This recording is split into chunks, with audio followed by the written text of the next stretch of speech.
আসসালামু আলাইকুম। আশা করি সবাই ভালো আছেন। কিছু কথা বলবো তামিম ইকবালকে নিয়ে, তামিম ইকবালের প্রসঙ্গে।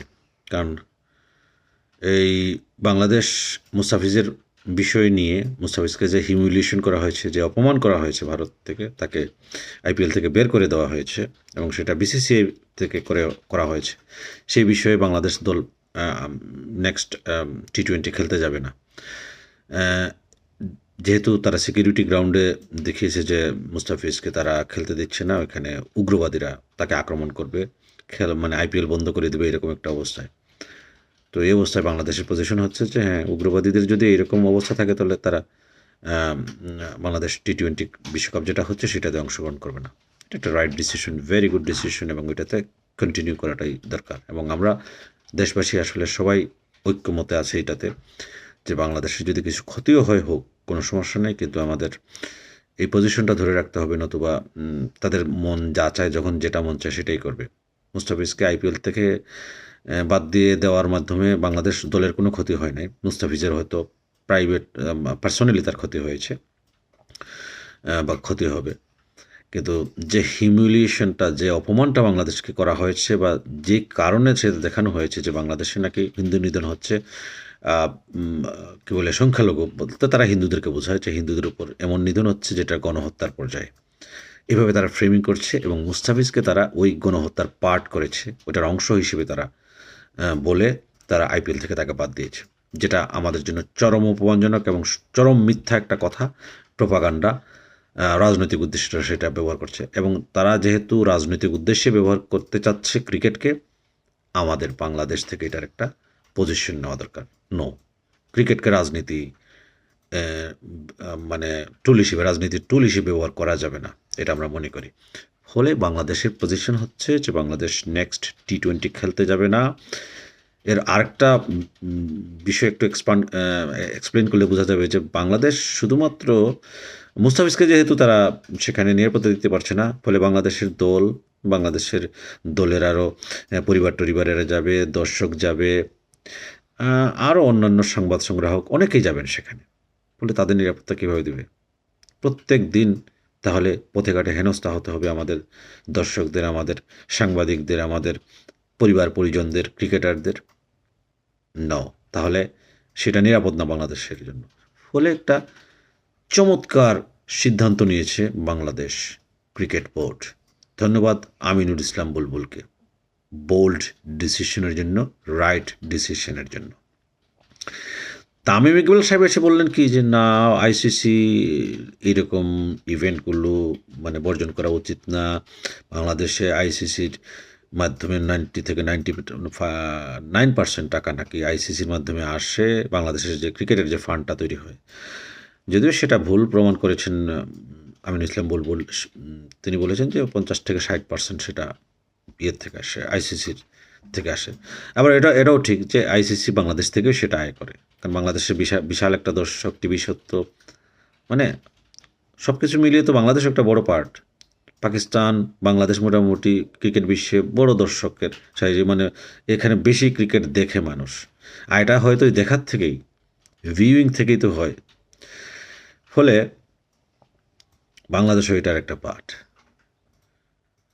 তো আমি যেটা এখানে বলতে চাচ্ছি যে তামিম ইকবাল এমন সময়ে একটা কথা বললেন যেটা বাংলাদেশ মানে জাতীয়ভাবে এটাকে ডিফেন্ড করতে যাচ্ছে। ভারত যে অবিচার করেছে তার পাল্টা প্রতিবাদ হিসেবে এই অংশটা, মানে এই কাজটা বাংলাদেশ করেছে। তিনি বলছেন যে এটা রাইট না, এটা ঠিক না। তো এর পরিপ্রেক্ষিতে ক্রিকেট বোর্ডের একজন পরিচালক নাজমুল ইসলাম, ফাইন্যান্স বিভাগের চেয়ারম্যান যিনি, তিনি বলেছেন তাকে দালাল, এবং এই দালাল শব্দটা নাকি খুব বাজেভাবে লেগেছে ওনার গায়ে। আমি তো মনে করি যে দালাল খুব সফট একটা ওয়ার্ড ইউজ করেছেন উনি। ওনাকে তো কুত্তার বাচ্চা, শুয়োরের বাচ্চা এগুলো বলেন নাই, ওটা তো গালি না। দালাল means you are agent, you are doing things for someone else, not for us. দালালি মানে হচ্ছে ব্রোকারি করা, এজেন্ট হিসেবে কাজ করা, ঠিক আছে? এটা খুব বড় গালি কিছু না, এটা একটা ব্যবসার একটা টার্ম, এটা আমরা এটাকে গালি হিসেবে নিয়েছি। তো যাই হোক, তাকে দালাল হিসেবে বলা হয়েছে, তিনি এটা খুব কষ্ট পেয়েছেন এ কথা শুনে। এর মধ্যে সব ক্রিকেটাররা দেখছি হুড়মুড়িয়ে এসে পড়ছেন, না তামিমকে এভাবে গালি দেওয়া যায় না। আরে ক্রিকেটাররা, তাদের স্বার্থ হচ্ছে যে ক্রিকেটটা যদি ভারতে গিয়ে খেলতে পারে তাহলে 2-4টা টাকা আসবে।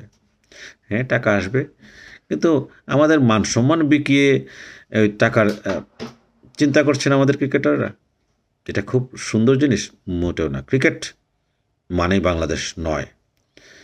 ক্রিকেটকে যদি নষ্টও হয়ে যায়, কিন্তু বাংলাদেশকে নষ্ট হতে দেওয়া যাবে না। বাংলাদেশের মান সম্মানটা আগে, এবং দেশ হিসেবে দাঁড়ানোটা আগে। তো তামিম ইকবাল এত কিছু বুঝেন আর এটা বুঝেন না?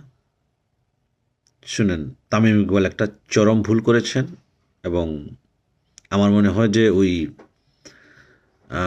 লেজটা এখন বেরিয়ে আসছে। এটা এতদিন ঢাকা ছিল।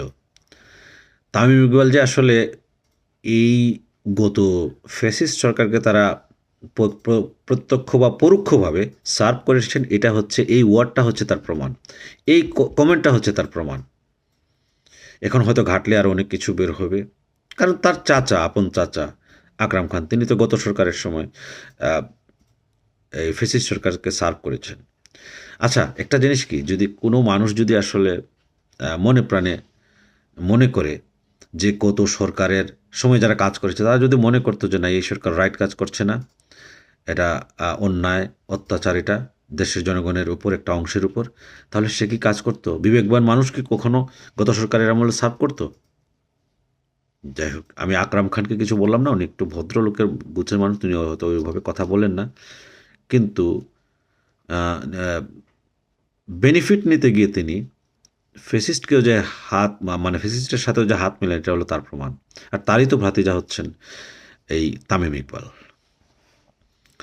তো আমি মনে করি, যিনি নাজমুল ইসলাম যিনি বলেছেন, তাকে দালাল বলেছেন, হ্যাঁ, কথাটা যদি আমাদের দেশে এটা ওইভাবে ব্যবহার হয় না, আর এটা যদি তামিম ইকবাল মনে করেন যে আমার এটা ঠিক না, বা সবাই মানে ঠিক আছে, কথাটা উদ্যোগ করেন, কিন্তু ওটা ব্যক্তিগতভাবে আপনারা শেষ করেন। কিন্তু আমরা সারা দেশবাসী আমরা মনে করি যে তামিম একটা দালালি কমেন্ট করেছেন, কারণ ওই কমেন্টটা নিয়ে এখন ভারতে কন্টিনিউয়াসলি কথাবার্তা হচ্ছে যে দেখেন, তাদের সাবেক অধিনায়ক কিন্তু বলছে যে বাংলাদেশ এটা ঠিক করেনি, বাংলাদেশ একটা রং ডিসিশন নিয়েছে, এটা ওইটা। তো এই কনসিকুয়েন্সটা কি তামিম ইকবাল জানতেন না? নিশ্চয়ই জানতেন। তিনি এই কথা বললে সেটা ভারত পিক করবে, করে ওইটা দিয়ে কথা বলবে। এবং তামিম ইকবালকে এটা বোঝা উচিত যে ভারত এত বড় একটা অন্যায় ডিসিশন নিয়েছে, তারপরে কিন্তু তারা ঘুরিয়ে ফিরিয়ে তাদের দেশকে রক্ষা করার চেষ্টা করছে। এটা মোটেও রাইট না। যদিও এটা রাইট না, কিন্তু তারপরেও তারা বলতে বাধ্য হচ্ছে যে অন্যায় করা হয়েছে, কিন্তু ঘুরিয়ে ফিরিয়ে তারা তাদের দেশকে রক্ষা করার চেষ্টা করছে। তামিম ইকবাল সেটা করতে চাননি। তিনি মুস্তাফিজের পক্ষে কোনো কথা বলেননি। বাংলাদেশকে অন্যায়ভাবে যে সংখ্যালঘুদের উপর আক্রমণ করা হচ্ছে, এটা করা হচ্ছে, ওইটা করা হচ্ছে, যে ফ্রেমিং করা হচ্ছে, এটার বিরুদ্ধে তিনি কোনো কথা বলেননি। এটা যে অন্যায়, ভারত যেভাবে কথা বললে এটা অন্যায়, এটা বলেননি। তামিম ইকবাল, এটা জানা উচিত তামিম ইকবালদের, বা ভারত থেকে যারা বাংলাদেশকে ওই কমিউনাল হারমোনি নাই বলে, বা আমরা হিন্দুদেরকে আঘাত করি, এই কথা যখন বলেন, তারা এটা বোঝা উচিত যে বাংলাদেশের যে দলটি এখন যাচ্ছে, সেখানে কিন্তু একজন হিন্দু অধিনায়ক, লিটন দাস, হিন্দু ব্যক্তি অধিনায়ক, এবং এটা এখন করা হয়নি। লিটন দাস অনেক দিন ধরে অধিনায়কত্ব করছেন, হয়তো আসছেন যাচ্ছেন, কিন্তু করছেন। তো বাংলাদেশে আমরা আসলে হিন্দু মুসলমান একসাথেই বড় হয়ে উঠেছি। আমার অনেক বন্ধুবান্ধবী হিন্দু, প্রত্যেকেরই এরকম হিন্দু বন্ধুবান্ধব আছে, এবং এটা কখনোই আমাদের ব্যক্তি জীবনে আমরা ওইভাবে কখনো দেখি না ওই ব্যক্তি হিন্দু, ওই ব্যক্তি মুসলমান। হ্যাঁ, কিছু তো পার্থক্য থাকবেই, একটা আলাদা থাকবেই। তো তারা এক জায়গায় পূজা করবে, আমরা এক জায়গায় গিয়ে নামাজ পড়বো, এইরকম কিছু পার্থক্যের কারণে তো কিছু পার্থক্য থাকে, কিন্তু আমরা যখন কমন একটা গ্রাউন্ডে থাকি, তখন আমাদের কখনো কোনো সমস্যা হয় না। আমরা যখন পড়ালেখা করি, আমরা যখন আড্ডা দিই, নাইস। এই হারমোনিটা কিন্তু নষ্ট করছে ইন্ডিয়া। এবং বাংলাদেশের হিন্দুদের একটা অংশ বেশিরভাগই মনে করে যে ভারত তাদের রক্ষাকর্তা।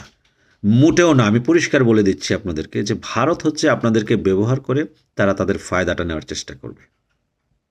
ইভেন ভারতেও অনেক হিন্দু জনগোষ্ঠী ওইসব ব্যক্তিদের হাতে নির্যাতিত হচ্ছেন, যারা দলিত অংশের শিডিউল কাস্টে যারা আছেন, নিম্ন বর্ণের যারা আছেন, তারা কিন্তু অত্যাচারিত হচ্ছেন ভারতে। ফলে এই সমস্যাটা আসলে কোনো ভৌগোলিক সীমারেখা দিয়ে ইয়ে করা যায় না। এটা হচ্ছে ভারতের এই যে কি বলা যায়, শ্রেণীগত একটা সমস্যা, মনস্তত্ত্ব, যে আমরা উচ্চ বর্ণের মানুষ, তোমরা নিচু বর্ণের মানুষ, এই যে একটা মনস্তত্ত্ব, এটা সবসময় কাজ করে সব কিছুতে। এটা আমাদের ভাঙতে হবে। এবং বাংলাদেশ সরকার, বাংলাদেশের ক্রিকেট বোর্ড, বাংলাদেশের জনগণ যেখানে দাঁড়িয়েছে, এইগুলো ভাঙতে দাঁড়িয়েছে। আমাদেরকেও ছোটো করে দেখা হয়। আমরা মুসলমানরা জঙ্গি, আমরা মুসলমানরা নামাজ পড়লে, আমরা ইসলাম পালন করলে আমরা জঙ্গি, এটা বারবার বলা হয় ইন্ডিয়াতে। এটা আমাদের ভাঙতে হবে। এবং বাংলাদেশ যে পজিশন নিয়েছে এই অবস্থায়, এটা শুধু ক্রিকেটকে মানে ভালো, ক্রিকেটের ভালো করবে না, বাংলাদেশের রাজনীতির জন্য এটা ভালো, ভারতের রাজনীতির জন্য ভালো। যে লোকেরা ভারত বাংলাদেশের সম্পর্কটা সুন্দর চান, বাংলাদেশে এবং ভারতে যে ভালো অংশটা আছেন, তারা যাতে উঠে আসতে পারে, এটা হচ্ছে এই পজিশনের ফলাফল। তো তামিম ইকবাল, আমি আপনাকে বলবো যে বেশি কথা বলা ঠিক না। কি কমেন্ট করেন এটা বুঝে বলবেন, আর যদি বলেন সেটা হোলিস্টিকলি বলবেন, সব কিছু মিলায়ে বলবেন। আপনি শুধু বাংলাদেশ ক্রিকেট বোর্ডের ভুল ধরলেন, কিন্তু ভারতীয় ক্রিকেট বোর্ড, ভারতীয় সরকার যে কাজটা করলো সেটা কিন্তু আপনি বললেন না। আপনি বিসিবির প্রেসিডেন্টের ভুল ধরছেন, মানে আপনি প্রেসিডেন্ট হলে আপনি খুব ভালো করতেন, মানে উনি ভালো সিদ্ধান্ত নিতে পারেন নাই, এই ধরনের ছেলে মানুষই কথাবার্তা বন্ধ করেন। বাংলাদেশের জাতীয় প্রশ্নে যখন আমরা কোথাও এক হই, এক ছাতার নিচে এসে দাঁড়ানো উচিত। আপনি যদি না দাঁড়ান, আপনার মতো থাকেন, আপনাকে কেউ কিছু বলবেন, আইনগতভাবে আপনাকে কিছু বলার নেই, আপনার ভিন্ন মত প্রকাশ করার অধিকার আছে, কিন্তু বেশি কি বলা যায়, মানে ঘাটাবেন না এগুলোকে। ঘাটাইলে কিন্তু আপনাকেও ঘাটানো হবে। আপনি কিসের মানুষ, কিভাবে লাস্ট 15-16 বছর কাজ করেছেন, সেটাও কিন্তু ঘেঁটে দেখা হবে। ভালো থাকবেন। আর আমি মনে করি যে বাংলাদেশ ভারতে একটা ম্যাচও খেলতে যাবে না, একটা ম্যাচও না। প্রয়োজনে যদি পয়েন্ট চলে যায়, যাক, আমরা দেশবাসী ক্রিকেট বোর্ডের সাথে আছি। আল্লাহ হাফেজ।